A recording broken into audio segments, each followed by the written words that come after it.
meu nome é Gabriele Monique Campos, eu estudo no Colégio Estadual Jardim Porto Alegre e participo do Clube de Ciências Cientistas do Jardim. Tenho 16 anos, estou no segundo ano do ensino médio e o nome da minha orientadora é a Dionéia Schauring. O título do meu trabalho é Avaliação do efeito do biofilme comestível à base de plânctons e diferentes amidos associados ou não à refrigeração, na conservação de vegetais de consumo in natura, fase 4. O biofilme é uma película transparente comestível que auxilia tanto na conservação quanto na preservação dos alimentos, dando a eles mais resistência e mais durabilidade. Na figura 1, na imagem ao lado, metade da banana está com biofilme, que é a parte amarelada, e metade da banana está sem biofilme, que é a parte prateada. Para vocês entenderem como o biofilme funciona e como ele realmente ajuda na conservação dos alimentos. O biofilme ele serve como barreira para o gás etileno.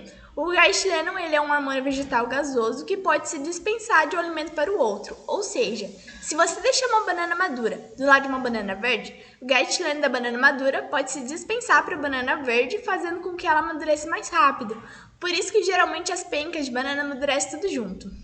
O problema do meu projeto é que muitos alimentos vêm sendo descartados antes mesmo de chegar na mão do consumidor, o que causa um grande impacto negativo na economia, tanto para o consumidor quanto para o produtor. Então, o objetivo do meu trabalho é produzir diferentes tipos de biofilmes à base de microestruturados e microalgas para aumentar a durabilidade dos alimentos e assim reduzir seus custos e desperdício. Para o primeiro teste com o biofilme, foi testado diferentes tipos de microestruturados aplicados na manga. Esses são os microestruturados, as farinhas utilizadas, e esses são os tratamentos. Cada tratamento teve 5 repetições, contando com o controle. Primeiramente, pesou-se 3 gramas de cada microestruturado na balança de precisão e em seguida foram levados ao fogo diluídos em 100 ml de água. Foram mexidos e aquecidos até obter 70 graus Celsius, que leva em média 10 minutos, porque quando o biofilme ele atinge essa temperatura, ele atinge o seu ponto street. Ele fica uma consistência mais grossa. Em seguida, foi esperado o biofilme resfriar e foram aplicados na mangas. Foram identificados e colocados em bandejas. E em seguida, foram mantidos em armazenamento em temperatura ambiente e em temperatura resfriada. Para o segundo teste, foi variando diferentes concentrações de espirulina, que foram testados no quiabo. As concentrações de espirulina variam de 0,2 até 6 gramas. Esses são os tratamentos, tendo 25 tratamentos ao todo, contando com o controle e 3 repetições cada tratamento. Primeiramente, pesou-se as concentrações de espirulina SCP desidratada na balança de precisão e em seguida foram diluídas em 100 ml de água.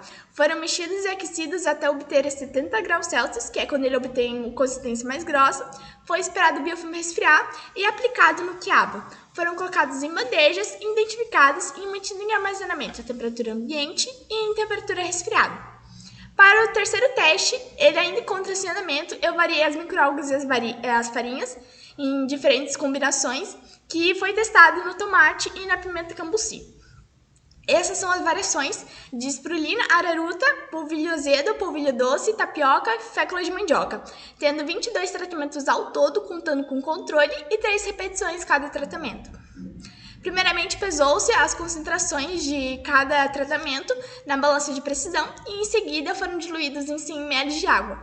Foram mexidos e aquecidos no bico de Bunsen até obter 70 graus Celsius, que é quando ele obtém a consistência mais grossa. Foi esperado o biofilme resfriar e foram aplicados no tomate e na pimenta cambuci. Foram colocados em bandejas, identificados e mantidos em armazenamento a temperatura ambiente e em temperatura resfriada. Resultados mostram que para a manga em temperatura ambiente, o controle teve uma média de 7 dias de durabilidade. Já os melhores testes foi o maracujá, a farinha de maracujá, a fécula de batata, a goma xantana, a farinha de tapioca e a fécula de mandioca, que tiveram uma média de 45 dias de durabilidade. Já os outros tratamentos não foram tão eficazes comparáveis ao controle.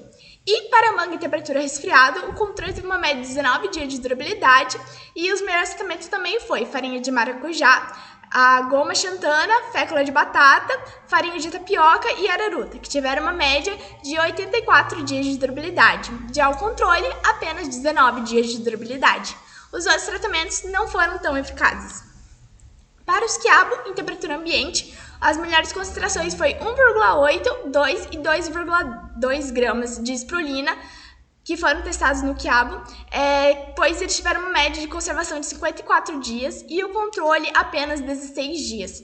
Já os outros tratamentos todos foram uma durabilidade superior ao controle, porém não foram tão eficazes. Para o quiabo em temperatura resfriada, as melhores concentrações foram os mesmos, 1,8, 2 e 2,2 gramas de espirulina desidratado, pois eles tiveram uma média de 88 dias de durabilidade e o controle apenas 28 dias. Os outros tratamentos também foram eficazes, porém não se destacaram como os citados anteriormente. Concluiu-se que, para a manga em temperatura ambiente, os melhores tratamentos foi T14, fécula de batata, T18, goma xantana e T19, farinha de tapioca, pois eles conseguiram conservar tanto em temperatura ambiente quanto em temperatura resfriada, mais com controle se destacando-se entre os outros. Em temperatura ambiente, ele manteve uma média de conservação de 45 dias e o controle apenas 7 dias de durabilidade, e em temperatura resfriada teve uma média de 96 dias de durabilidade e o controle apenas 19 dias de durabilidade. Já para os ensaios do biofilme, variando diferentes concentrações de espirulina e SP desidratados, as melhores concentrações, tanto para a temperatura ambiente quanto para a temperatura resfriada, foi 1,8, 2 e 2,2 gramas, pois em temperatura ambiente se mantiveram conservados durante 54 dias de durabilidade e o controle apenas 16, e em temperatura resfriada, 88 dias de durabilidade e o controle apenas 28 dias de durabilidade. Concluiu-se que, tanto para os dois testes, o biofilme foi eficaz, ele conservou os alimentos, conseguindo conservar até quase o triplo de conservação do que geralmente o controle ele se manteve conservado. Para os testes diferentes, variando a espirulina, a araruta, polvilho azedo, polvilho doce, farinha de tapioca e fécula de mandioca, que foram testados no tomate e na pimenta cambuci, ele ainda encontra-se em andamento no nosso laboratório de ciências, porém não temos resultados conclusíveis ainda. Essas são algumas principais referências do meu trabalho, e esse é o meu trabalho. Muito obrigada por sua atenção.